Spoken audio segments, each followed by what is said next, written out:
आप देख रहे हैं शहर क्राइम डिजिटल न्यूज चैनल। सांसदों के निलंबन को लेकर कांग्रेस सड़कों पर आ गई है। सांसदों के निलंबन के विरोध में कांग्रेस ने आज प्रदेश व्यापी धरना प्रदर्शन किया।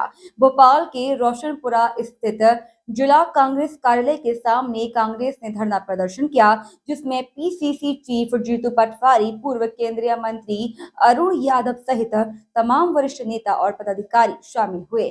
इस दौरान पीसीसी चीफ जीतू पटवारी ने सांसदों के निलंबन को लोकतंत्र के खिलाफ बताते हुए केंद्र और राज्य की बीजेपी सरकार पर निशाना साधा। वहीं जीतू पटवारी ने बीजेपी की मोहन यादव सरकार को चेतावनी देते हुए कहा, सरकार अपने वादे को पूरा करे।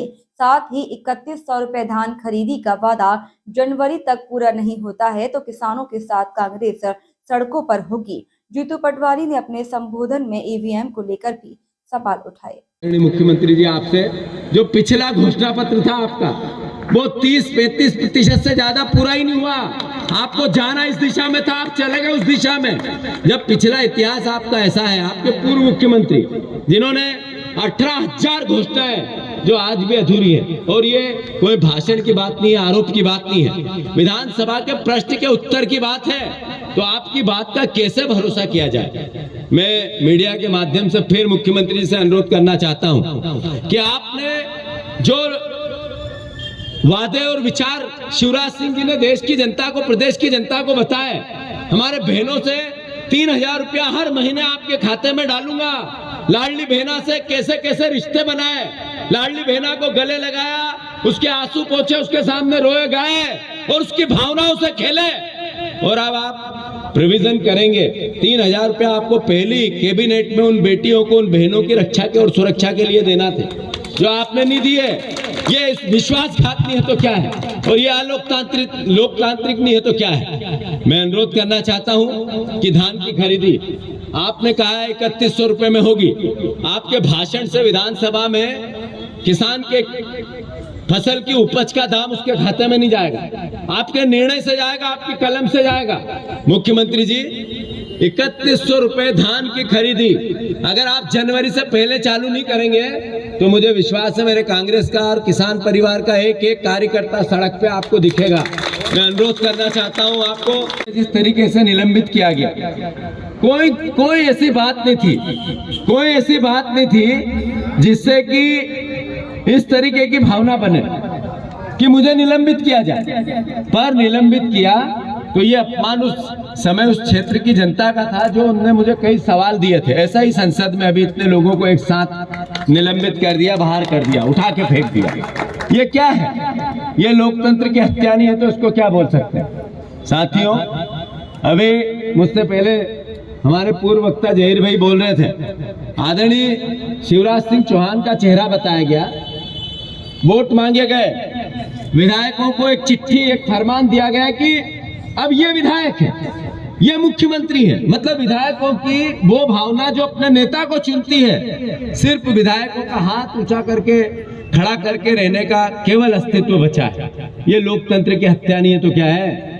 मतलब अपनी पार्टी में भी जिस तरीके की तानाशाही भारतीय जनता पार्टी नरेंद्र मोदी जी ला रहे हैं, ये तीनों राज्यों के मुख्यमंत्रियों के चयन की प्रक्रिया को देख के देश समझे, आम आदमी समझे, मीडिया समझे कि ये व्यवस्था क्या बोलती है। क्या विधायकों के चयन से मुख्यमंत्रियों का नियुक्ति हुई या उनका चयन हुआ? कोई एहसास नहीं करता इस बात का। एक विधायक, भारतीय जनता पार्टी के कई विधायक रोने लगे, कई विधायकों ने शर्मिंदगी महसूस की, शिवराज सिंह ने एक दूसरे को ढांढस बंधाई, अखबारों की मीडिया में हमने देखा। ऐसे अलग अलग राज्यों में अलग अलग तरीके से हुआ। तो जब सत्ता और विपक्ष की बात आए तब तानाशाही करके लोकसभा में से सांसदों को बाहर भेज देना, भगा देना, उठा के फेंक देना। फिर अंदर जब अपनी पार्टी में चयन प्रक्रिया की बात आए या लोकतांत्रिक व्यवस्था की बात आए तो इस तरीके का व्यवहार करना, यह लोकतांत्रिक नहीं है तो क्या है? और ये लोकतंत्र की हत्या नहीं है तो क्या है? मैं मानता हूं हमारे मुख्यमंत्री जी का कल मैंने भाषण सुना, जब अंदर वो विधानसभा में बोल रहे थे तो उन्होंने कहा कि हमारे लिए जो ये वचन पत्र है ये गीता और बाइबल की तरह है, हम इसको रामायण और महाभारत की तरह इसका एक एक जो हमने अक्षर से किया है उसका पालन किया है। मुख्यमंत्री जी, आपसे अनुरोध करना चाहता हूं, जहां भी गेहूं के दाम की भी बात आएगी, जब खरीदी और हमारे रजिस्ट्रेशन की भी बात आएगी, तब आपने 3000 की मांग किसानों ने की थी, गांव-गांव की थी।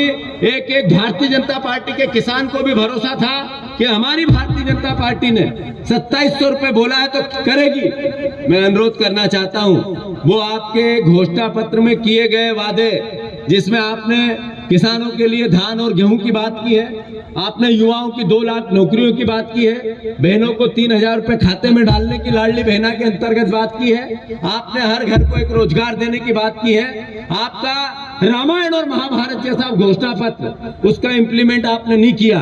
तो कांग्रेस पार्टी का एक एक युवा साथी, एक एक कार्यकर्ता, एक एक सीनियर हमारा जो परिवार का है, मैं मानता हूं कि एक एक परिवार का साथी आपके खिलाफ सड़कों पर आम जनता की लड़ाई लड़ने के लिए खड़ा रहेगा।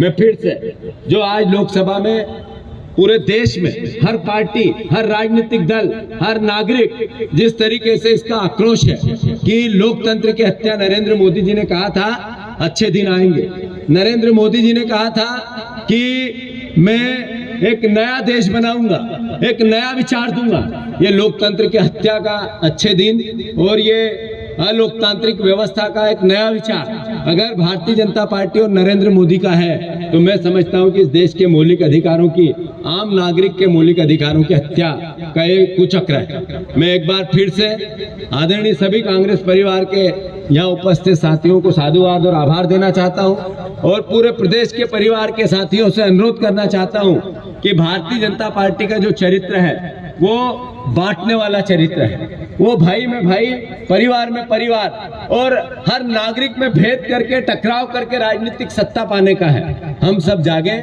हम सब, चूंकि अभी चुनाव हुए हैं, हम हारे हैं, हमें पता है कि हमें लोकतंत्र में जो आपने मैंडेट दिया वो सर माथे पे है, पर मैं ये अनुरोध करना चाहता हूं कि आपके मैंडेट हमें विपक्ष में अपना काम करने का मिला है, हम उसकी पूरी ताकत से, एकजुटता से, एक साथ मिलकर हम सब उसकी रक्षा करेंगे। भारत माता की जय, जय कांग्रेस, धन्यवाद।